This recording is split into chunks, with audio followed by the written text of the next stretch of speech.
बिस्मिल्लाहिर्रहमानिर्रहीम। अस्सलाम वालेकुम स्टूडेंट्स। जी, हमारा जो मैक्सिमा और मिनिमा के टॉपिक्स वो सारे डेरिवेटिव्स वगैरह वो कंप्लीट हो गए थे। आज का जो हमारा लेक्चर है वो हमारी मैथमेटिक्स ऑफ फाइनेंस की तरफ हम बढ़ रहे हैं और ये उन चैप्टर्स के दरमियान का चैप्टर है। ये ख़ुद मैंने एंड पे रखा था ताकि वो बेसिक मैथमेटिक्स से हट के ये चीज़ है, इसलिए हम इसको एंड पे लेके चलेंगे। आज का जो हमारा टॉपिक है उसके अंदर हम बेसिक सी चीज़ें पढ़ेंगे कि इंटरेस्ट क्या होता है, ठीक है, और इसकी कंप्यूटेशन कैसे होगी और सिंपल और कंपाउंड इंटरेस्ट कैसे फाइंड होता है। तो इस टॉपिक पे जाने से पहले हम ये देखते हैं कि हमने अपने लास्ट लेक्चर में क्या चीज़ें पढ़ी थी, उनको दोहरा लेते हैं ताकि जो ये लेक्चर सुने उससे लिंकअप हो जाए चीज़ें। जी, लास्ट लेक्चर में हमने कुछ एप्लीकेशन पढ़ी थी मैक्सिमा मिनिमा की, जिसमें केमिस्ट्री की एक एप्लीकेशन देखी थी, एक फ़िज़िक्स की देखी थी, फिर उसके बाद हमने मेट्रोलॉजी और फिर स्पेस साइंसेस की भी एप्लीकेशन देखी और एंड पे आके हमने इकोनॉमिक्स और बिज़नेस की एप्लीकेशंस के अंदर आके हमने वहाँ पे देखा कि जो मैक्सिमा और मिनिमा के जो टॉपिक्स हैं वो प्रॉफिट मैक्सिमाइजेशन, रेवेन्यू मैक्सिमाइजेशन और कॉस्ट मिनिमाइजेशन को करने के लिए जो है वो यूज़ किए जाते हैं डेरिवेटिव का कॉन्सेप्ट। तो उसमें फर्स्ट डेरिवेटिव और सेकंड डेरिवेटिव टेस्ट यूज़ होते थे। तो ये हमने एप्लीकेशन उसमें देखी। और जब हम रेवेन्यू की मैक्सिमाइजेशन की तरफ आए तो सबसे पहले हमें रेवेन्यू फंक्शन चाहिए था। सो रेवेन्यू फंक्शन को हम डेरिवेटिव लेते थे अगर रिस्पेक्ट टू जो भी वेरिएबल है, पी है या क्यू है। तो उसके बाद हम डेरिवेटिव लेने के बाद उसको इक्वल टू ज़ीरो करके वहाँ से ऑप्टिमम प्राइस या ऑप्टिमम क्वांटिटी फाइंड कर लेते थे। फिर उस क्वांटिटी के अगेंस्ट हम ये चेक करते थे कि इस क्वांटिटी के ऊपर, इस क्वांटिटी की या इस प्राइस की वैल्यू पे रेवेन्यू का फंक्शन मैक्सिमम आंसर देगा या मिनिमम आंसर देगा। तो उसके लिए हम सेकेंड डेरिवेटिव लेते थे और उस डेरिवेटिव में वैल्यू पुट करते थे और वैल्यू जब पुट हो जाती थी तो पुट होने के बाद अगर वो आंसर, चूंकि रेवेन्यू का केस था तो उसका आंसर माइनस में आना लाजमी था, तो सेकंड डेरिवेटिव माइनस में आ जाता था तो हम कहते थे कि ये प्रॉफिट जो है, ये जो रेवेन्यू है वो मैक्सिमम होगा और फिर वही वैल्यू फंक्शन में पुट होके मैक्सिमम रेवेन्यू देती थी। उसके बाद कॉस्ट फंक्शन में मिनिमाइजेशन का रूल था। फर्स्ट डेरिवेटिव लिया, इंडिपेंडेंट वेरिएबल की वैल्यू फाइंड की, फिर उसके बाद सेकंड डेरिवेटिव लेके उसमें पुट की तो सेकंड डेरिवेटिव पॉजिटिव आ जाता था, जिसकी वजह से वो मिनिमम प्रूव हो जाता था और फिर उस मिनिमम प्रूव होने के बाद हमें मिनिमम वैल्यू मिल जाती थी फंक्शन की। इस तरह प्रॉफिट का भी बिहेवियर रेवेन्यू फंक्शन जैसा था। और फिर एक मार्जिनल अप्रोच हमने स्टडी की थी जिसमें मार्जिनल रेवेन्यू और मार्जिनल कॉस्ट को इक्वल करने से हमें जो कॉन्सेप्ट मिलता था, वहाँ पे जो क्वांटिटी जनरेट होती थी वो वही क्वांटिटी होती थी जो प्रॉफिट की मैक्सिमाइजेशन का डेरिवेटिव के ज़रिए होती थी। तो वही जैसे उस सवाल में Q400 आ गया था, तो वो क्वांटिटी जब मिल गई उसके बाद हमने उसको सेकेंड डेरिवेटिव में पुट करके सॉल्व देखा कि वो तो सेकेंड डेरिवेटिव नेगेटिव आ रहा है, जो ये साबित कर रहा है कि प्रॉफिट मैक्सिमम फंक्शन है। सो देन हमने प्रॉफिट में वैल्यू पुट की और हमें मैक्सिमम प्रॉफिट मिल गया। तो ये हमारा तमाम लुबे लुबाब था पिछले लेक्चर का।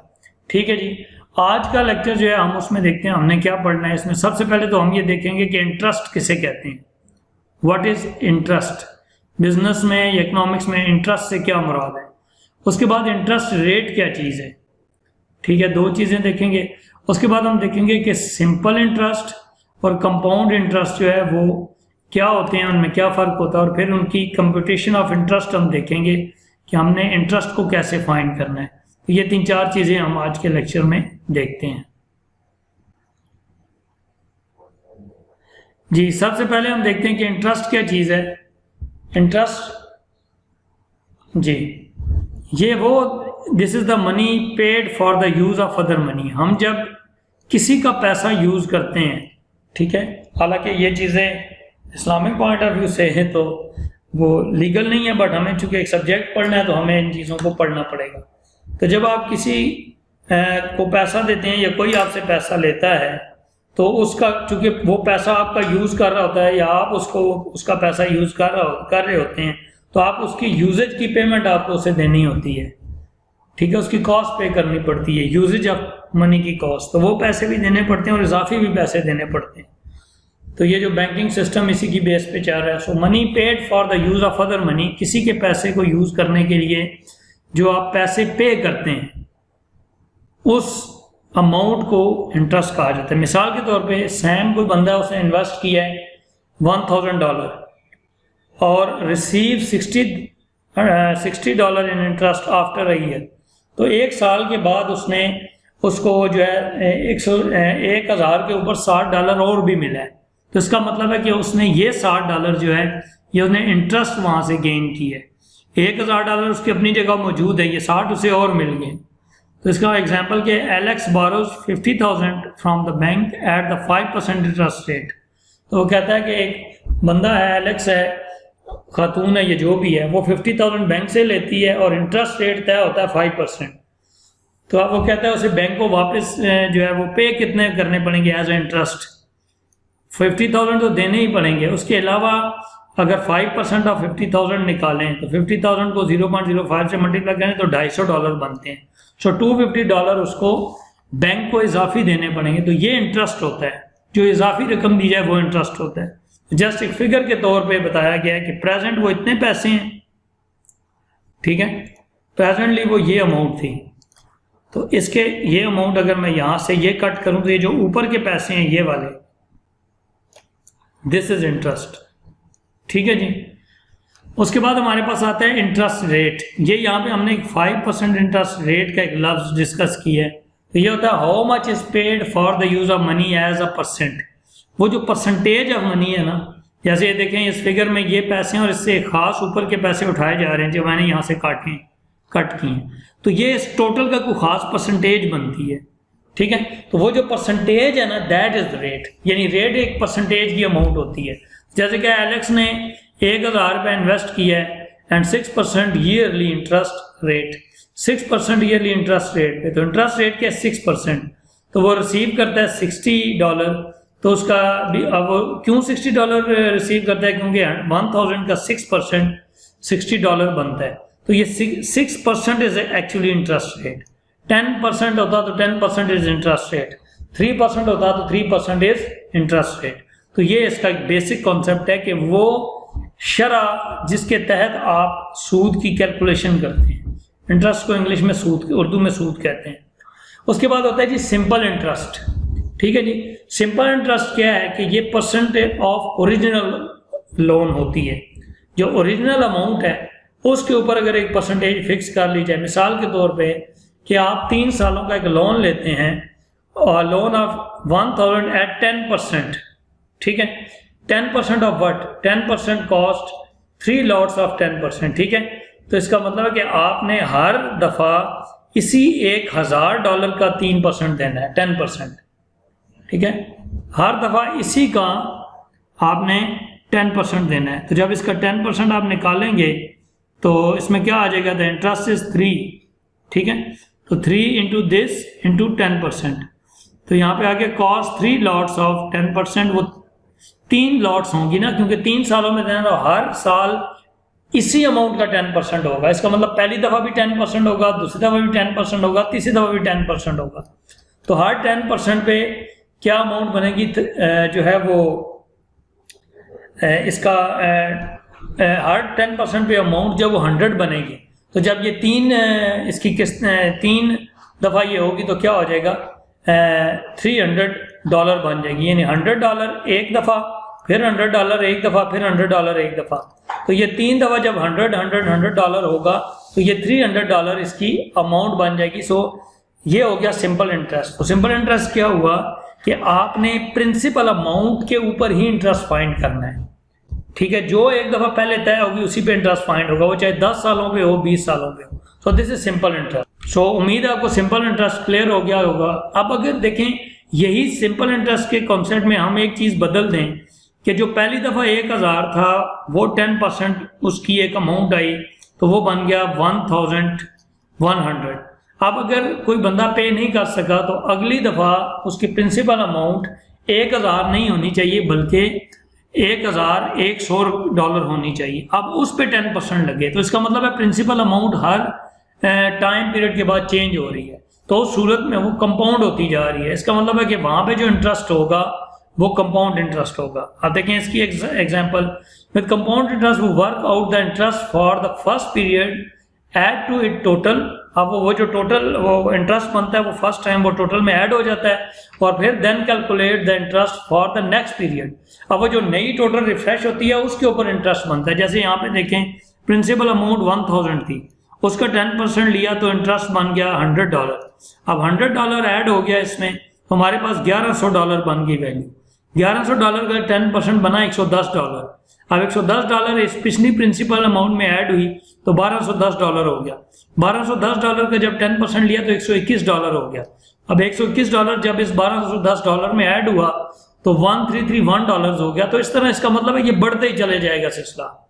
जो आमतौर पे हमारा सूदी निज़ाम है या इंटरेस्ट सिस्टम है वो इस तरह कंपाउंडिंग बेस्ड जो है वो है सारा। अब उसमें ये ग्रो फास्टर होता है। सिंपल इंटरेस्ट और कंपाउंड इंटरेस्ट में ये फ़र्क है कि जो सिंपल इंटरेस्ट है वो एक स्ट्रेट पैटर्न पे चलता है, कंपाउंड इंटरेस्ट जो है वो ऊपर फ्लिप करता जाता है, ऊपर अपवर्ड। तो उसमें एक हम्प सा आता है। इस बात को देखें, ये टेबल से समझाया गया है। उसी बात को ये जो वैल्यूज़ यहाँ पे शो की गई हैं ये तमाम यहाँ पे टेबल में बताई गई हैं कि ये प्रिंसिपल अमाउंट ये थी, इसका 10% लिया तो 100 बना। अब 100 इसमें जब ऐड किया तो हमारे पास $1100 आ गया। अब हमारी प्रिंसिपल अमाउंट यहाँ चली गई, अब $1100 आ गई। अब इसके ऊपर 10% फिर वो ऐड होके $1210। फिर अगली दफ़ा ये प्रिंसिपल अमाउंट होगी तो वो इंटरेस्ट उसमें पड़ता जाएगा, अमाउंट बढ़ती जाएगी, पड़ता जाएगा, अमाउंट बढ़ती जाएगी, जिसकी वजह से आपकी प्रिंसिपल अमाउंट रिफ्रेश होती जाएगी और वो इंक्रीज होती जाएगी, जिसकी वजह से उसका ग्राफ अपवर्ड शिफ्ट होगा। तो ये उसकी एक एक्सप्लेनेशन थी।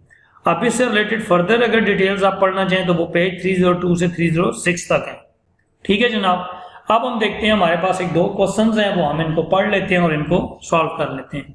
ये 8.1 एक्सरसाइज है पेज नंबर 306 पे। इसका पहला क्वेश्चन है, कहता है a company has issued a 5-year loan of $90,000 and a new vice president to finance a home improvement project.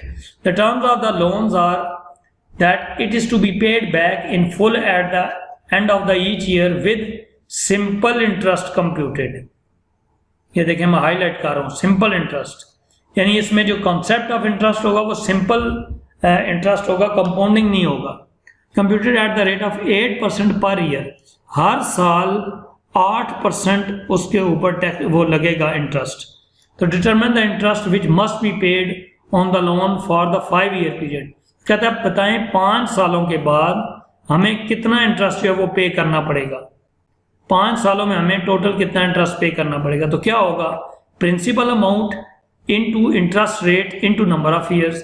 तो अब नंबर ऑफ टाइम पीरियड जो है वो 5 साल है, और हमें जो इंटरेस्ट का जो रेट है वो यहाँ पे प्रेजेंट वैल्यू 90,000 है, और इंटरेस्ट रेट पर टाइम पीरियड। ये पर टाइम पीरियड हम इसलिए लिख रहे हैं कि आगे हो सकता है कि हमारे इंटरेस्ट का जो रेशो है वो साल में 2 दफ़ा पे हो या इंटरेस्ट साल में 4 दफ़ा पे हो, तो अकॉर्डिंगली फिर इंटरेस्ट रेट उस हिसाब से चेंज होगा।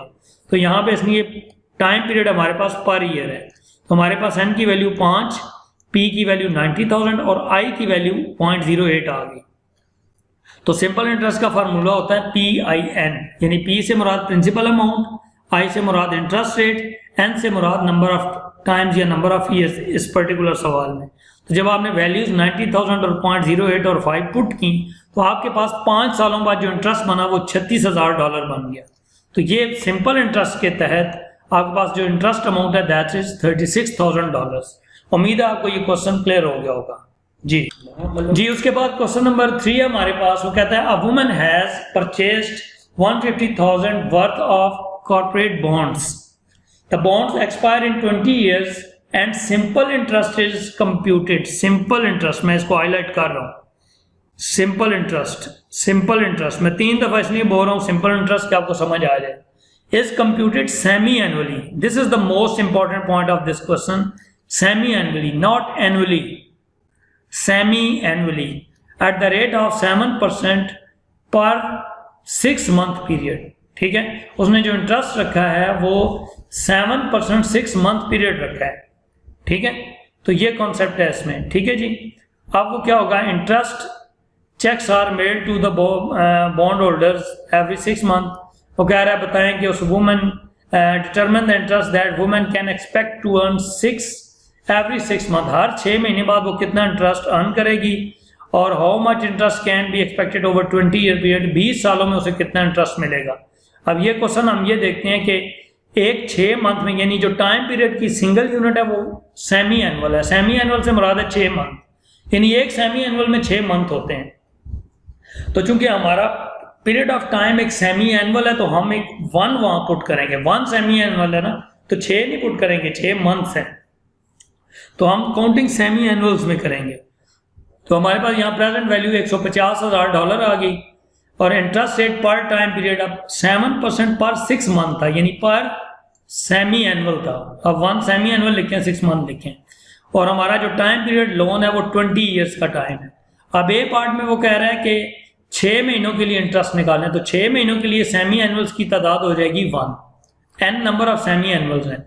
तो PIN क्या हो जाएगा, प्राइस यानी प्रिंसिपल अमाउंट, इंटरेस्ट रेट, और n क्या हो जाएगा, 1 पुट हो जाएगा, क्योंकि n इज इक्वल टू 1 का मतलब है 1 semi annual, that is equal to 6 month.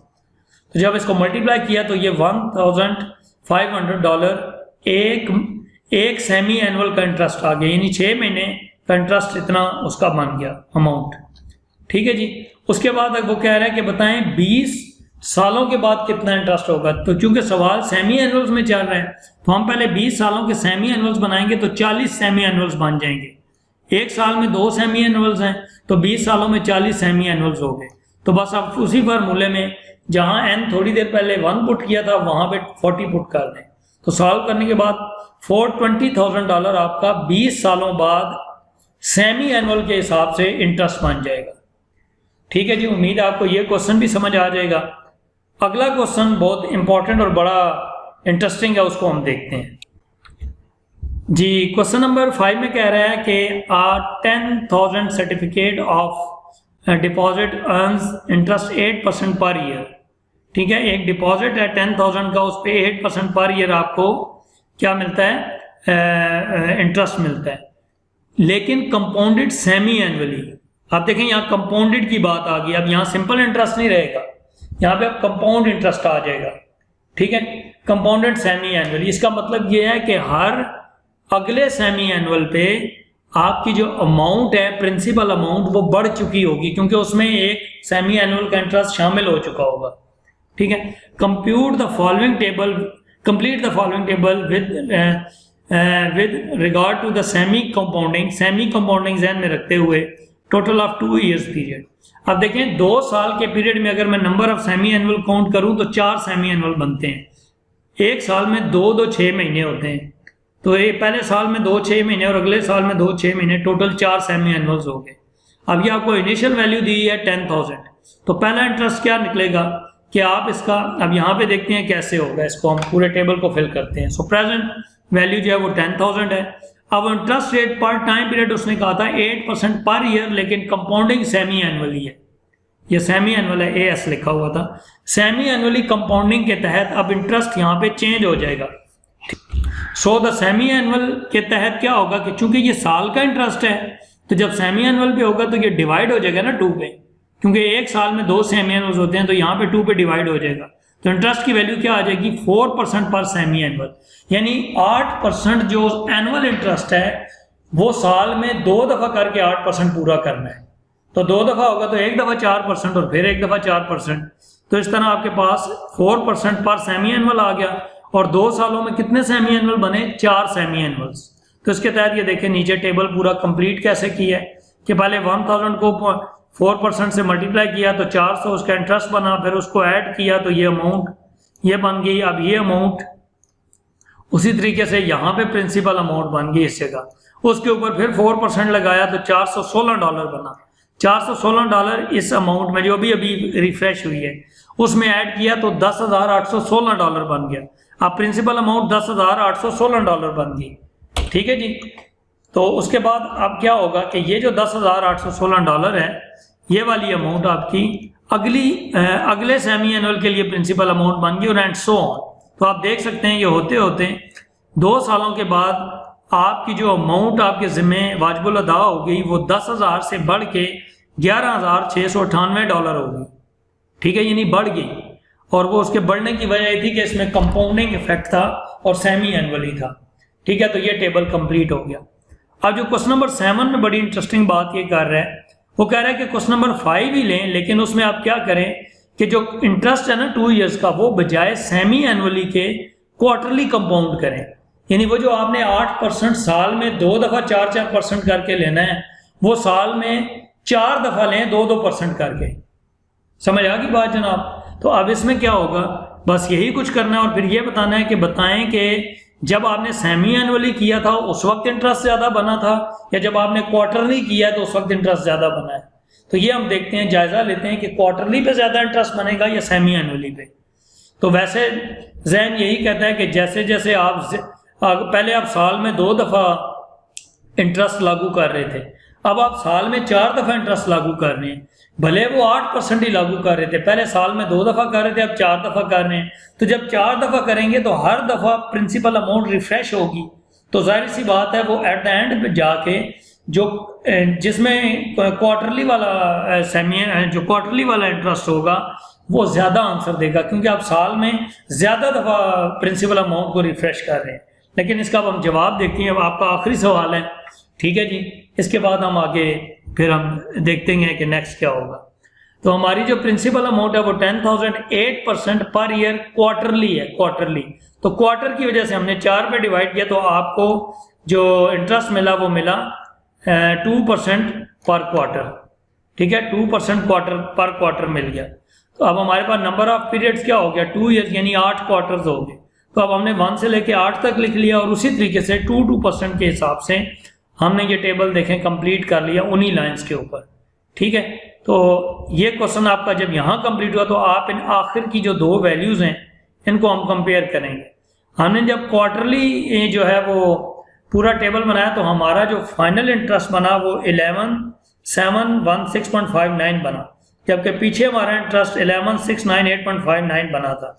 तो यहाँ पे देखिए हमने लिखा कि कंपाउंड अमाउंट क्वार्टरली जो आई है वो $11,716.59 आई है, और कंपाउंड अमाउंट सेमी एनुअली $11,698.59 आई है। तो हम देख सकते हैं कि इनके फ़र्क में $18 का फ़र्क है।